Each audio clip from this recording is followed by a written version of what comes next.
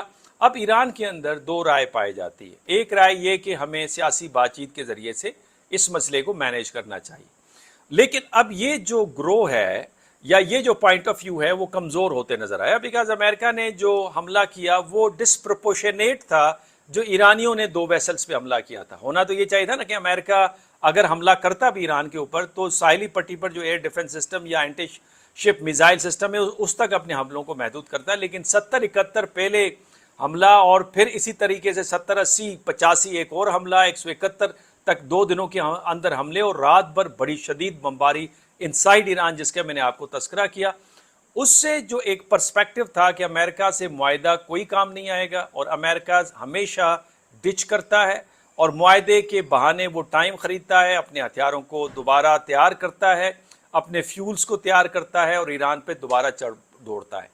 یہی کیفیت خود امریکہ کے اندر ہے۔ امریکہ میں اس وقت 3 قسم کی رائے پائی جا رہی ہے۔ پہلی رائے میں جو اس وقت کنزرویٹو، نیو کنزرویٹو اور اسٹیبلشمنٹ کا ایک طبقہ ہے جس میں اسرائیلی حمایت یافتہ لوگ بھی شامل ہیں، ان کا خیال ہے کہ امریکہ ایک بھرپور طاقت کے استعمال کے ساتھ رہی سہی ایرانی لیڈرشپ کو ختم کر کے ایران میں رجیم تبدیل کر سکتا ہے۔ لیکن یہاں پہ سوال یہ پیدا ہوتا ہے کہ کیا امریکہ کے پاس اکنامک وائبلٹی ہے؟ کیا امریکہ کیجولیٹی سسٹین کر لے گا؟ کیا امریکہ کا جو اس وقت جو سپلائی ہے، لاجسٹکس ہے، جس کے بارے میں یہ پتا چل رہا ہے کہ 16 اڈے بہت ہی بری طرح سے ایران نے جنگ کے دوران تباہ کر دیے ہیں جو ان لیویبل ہیں، تو اس صورت میں امریکہ ان آپریشنز کو کیسے جاری رکھے گا؟ ان کا تو خیال یہ بھی ہے کہ امریکہ اپنے بوٹ زمین پر اتارے گا، اور یہ خیال پھر قریب تر ہے رابرٹ اے پیپ کا، جو یہ سمجھتے ہیں کہ یہ تیسرا فیز ہے جنگ کا، اور اس تیسرے فیز میں امریکہ اپنے بوٹس خاک آئی لینڈ اور ایک اور سرک آئی لینڈ ہے وہاں پہ ضرور اتارے گا۔ لیکن وہاں پہ اگین سوال یہ پیدا ہوتا ہے کہ امریکہ کیپیبل تو ہے کہ وہ فوراً اتار دے، لیکن جو لاجسٹکس چاہیے ہوتی ہیں، سپلائیز چاہیے ہوتی ہیں، صحت ہیلتھ کے حوالے سے، اس کے علاوہ امیونیشن کے حوالے سے، خوراک کے حوالے سے، کیا امریکہ اسے جاری رکھ پائے گا؟ اور کیا امریکہ کی جو کیجولیٹی، بیکاز ایرانی وہاں پہ تیار ہوں گے، وہاں ٹنلز ہوں گے، مائنز ہوں گے، ان کی جو فوجی ہیں وہ مختلف پوزیشنز کے اوپر ہوں گے، تو امریکہ کیجولیٹی سینسیٹیو کنٹری ہے، تو کیا وہ کیجولیٹی سسٹین کر لے گا؟ لوگوں کو کس طرح مطمئن کرے گا؟ تیسرا جناب خیال یہ ہے کہ اس وقت جان میر شائمر اسپیشلی اس میں سر فہرست ہیں، وہ سمجھتے ہیں کہ یہ جنگ ختم ہو گئی ہے، امریکہ کی شکست واضح ہو چکی ہے، امریکہ نے سرنڈر ڈاکومنٹ کے اوپر سائن کر لیا ہے، اب جو فیز چل رہا ہے یہ ٹیٹ فار ٹیٹ فیز چل رہا ہے۔ لیکن اس ساری صورتحال میں جو یہ جنگ، جو کہ میمورنڈم آف انڈرسٹینڈنگ اوور ہونے کی بات کر رہے ہیں پریزیڈنٹ ٹرمپ بھی، لیکن ان کی ٹیم نے کہا کہ ٹیکنیکل بات چیت جاری ہے، اور آج ایران کی طرف سے بھی یہ بیان جاری ہوا ان کے دفتر خارجہ کے نمائندے کی طرف سے کہ memorandum of understanding is over. تو اس ساری صورتحال میں جو معاملہ ہے وہ ریجنل وار میں کنورٹ ہو رہا ہے. تو یہاں پہ اس موقع کے اوپر سعودی عرب کا جیٹ فائٹرز کے ساتھ صنعاء ایئرپورٹ پہ حملہ کرنا، کیا انہیں یہ لگا کہ یہ موقع ہے کہ بیکاز ایران اور باقی جو ملیشیا ہے وہ اس طرف بزی ہے تو ہم اس کو ٹیکل کر لیں، یا پھر یہ ریجنل وار کے اندر کنورٹ ہو جائے گا؟ اس میں قطر کی کیا پوزیشن ہے؟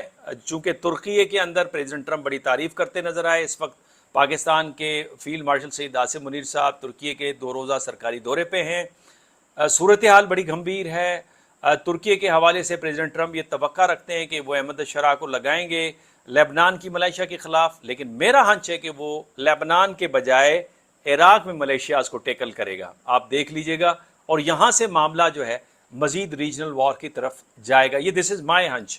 اور اگر یہ کرتے ہیں اردگان، لیکن اردگان بظاہر بہت ہی عقل مند آدمی ہے، بڑے تجربے کار ہے، اور پھر ترکی ایک اپنی امپائر رہی ہے، تو وہ اتنا جلدی ان کے ٹریپس کے اندر شامل نہیں ہوں گی. جہاں تک یورپ کا معاملہ ہے تو وہ تو یوکرین کی وار کے اندر ہمیں پھنسے ہوئے نظر آ رہے ہیں. لیکن جہاں تک پاکستان کا معاملہ ہے وہاں پہ بی ایل اے کا، خوارج کا اس وقت بلوچستان میں جو کارروائیاں ہیں، اور 511 جیسی ہائیلی ٹیک کٹ کا ان کے پاس ہونا، بہت ہی ہائی ٹیک ڈرونز کا ہونا، سیٹلائٹ فونز کا ہونا، جہاں پہ بلینس آف روپیز چاہیے، ان کے لیے بجٹ چاہیے. ان کو پیسہ کون دے رہا ہے؟ ٹیکنالوجیکل اکوپمنٹ کون دے رہا ہے؟